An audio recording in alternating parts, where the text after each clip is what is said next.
70 kilometres లేదా విశాఖపట్నానికి south east దక్షిణ ఆగ్నేయ దిశలో 570 కిలోమీటర్లు ఈరోజు మార్నింగ్ 8:30 ప్రాంతంలో కేంద్రీకృతమైంది.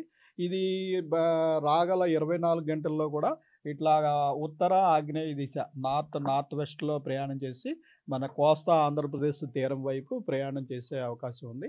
ఇది ఇంకా సముద్రంలో 500 కిలోమీటర్ల దూరంలో ఉంది. సో ఇది సముద్రంలో ఉన్నంతకాలం ఈ సిస్టమ్స్ బలపడుతూనే ఉంటాయి.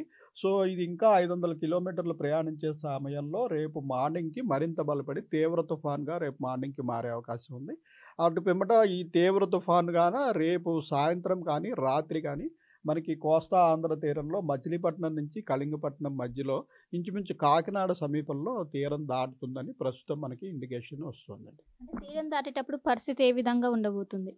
ఇది తీవ్ర తుఫాన్గా తీరం దాటుతుంది కాబట్టి ఈదురుగాలుల ప్రభావం కూడా ఎక్కువ ఉంటుంది. ఈదురుగాలులు మనకి గంటకు 90 నుంచి 110 కిలోమీటర్ల వరకు కూడా ఈదురుగాలులు ఉండే అవకాశం ఉంది.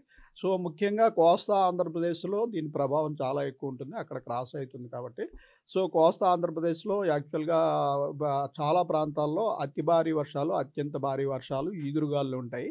ఆ తర్వాత ఇది క్రాస్ చేసిన తర్వాత తెలంగాణకి ఆనుకుని ఇలా వాయువ్య దిశలో ప్రయాణం చేస్తుంది. సో మనకి చూసుకున్నట్టయితే తెలంగాణలో ముఖ్యంగా మనకి ఈ ఈశాన్య జిల్లాల మీద రేపు ప్రభావం ఎక్కువ ఉంటుంది. సో ఈశాన్య జిల్లాలన్నిటికీ మనము అలర్ట్లో పెట్టడం జరిగింది. Orange alert, yellow alert. Orange alert చూసుకున్నట్టయితే పెద్దపల్లి, జయశంకర్, భూపాలపల్లి, ములుగు ఆ జిల్లాల మూడింటికి కూడా ఆరెంజ్ అలర్ట్. ఆరెంజ్ అలర్ట్ అంటే ఈ జిల్లాల్లో 12 నుంచి 19 సెంటీమీటర్ల వరకు రెయిన్, అలాగే ఈదురుగాలు 40 నుంచి 50 కిలోమీటర్లు, 50 నుంచి 60 కిలోమీటర్ల వరకు కూడా అక్కడ ఈదురుగాలు కూడా వీచే అవకాశం ఉంది. మిగిలిన ఈశాన్య జిల్లాలన్నింటిలో కూడా ఎల్లో అలర్ట్ పెట్టాము. ఎల్లో అలర్ట్ అంటే అప్ టు 12 సెంటీమీటర్స్ వరకు రెయిన్, అలాగే 30 నుంచి 40 కిలోమీటర్ల ఈదురుగాలు. మనకి ఇటు వెస్ట్ నుంచి కూడా ఫ్లో వస్తే ఈ సిస్టంలోకి ఫ్లో వచ్చే అవకాశం ఉంది కాబట్టి ఈ వెస్ట్లో ఉన్న నిజామాబాదు, నిర్మల్, ఇటు కామారెడ్డి, సంగారెడ్డి, వికారాబాదు ఈ జిల్లాలన్నిటికీ కూడా ఎల్లో అలర్ట్ పెట్టడం జరిగింది. జిహెచ్ఎంసీలో ఏ విధంగా ఉంటుంది? ఏమైనా ఎఫెక్ట్ ఉంటుందా సార్? మన జిహెచ్ఎంసీలో కూడా రేపు సాయంత్రం నుంచి ఈ తుఫాన్ వల్ల ప్రభావం ఉంటుంది. ఇంచుమించు మోడరేటు దగ్గరగా హెవీ రెయిన్ వరకు కూడా చేరుకునే అవకాశం ఉంది. రేపు సిటీలో కూడా ఎల్లో అలర్ట్ ఉంటుంది రేపు. సో సిటీలో కూడా రేపు సాయంత్రం రాత్రి నుంచి ఇవేంటంటే ఈ తుఫాను ఉన్నప్పుడు ముఖ్యంగా ఈ అవుటర్ బ్యాండ్స్ అనేవి తెరలుగా వస్తుంటాయి.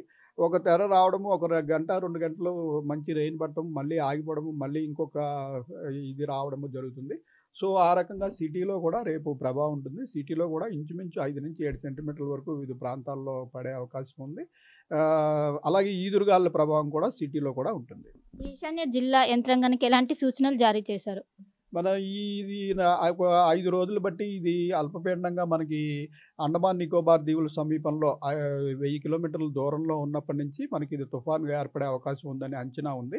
సో అప్పటి నుంచి కూడా రెగ్యులర్గా మనం state disaster management authority special chief secretary గారికి, అలాగే నేషనల్ డిజాస్టర్ మేనేజ్మెంట్ అథారిటీ, జిల్లా పోలీస్ యంత్రాంగాలు, ఈ ఎఫెక్ట్ అయ్యే జిల్లాల కలెక్టర్లు అందరికీను, అలాగే రైల్వేసు, ట్రాన్స్పోర్ట్ డిపార్ట్మెంటు, కమ్యూనికేషన్స్ వీళ్ళందరికీ కూడా అలర్ట్లు రెగ్యులర్గా పంపించడం జరుగుతుంది. అంటే ఈ తుఫాన్ గతంలో ఎన్నడైనా ఇంత మేర ప్రభావం ఉంటుంది, ఈసారి ఈ తుఫాన్ ప్రభావం ఎంత మేర ఉంటుంది అంటే గతంతో పోల్చుంటే?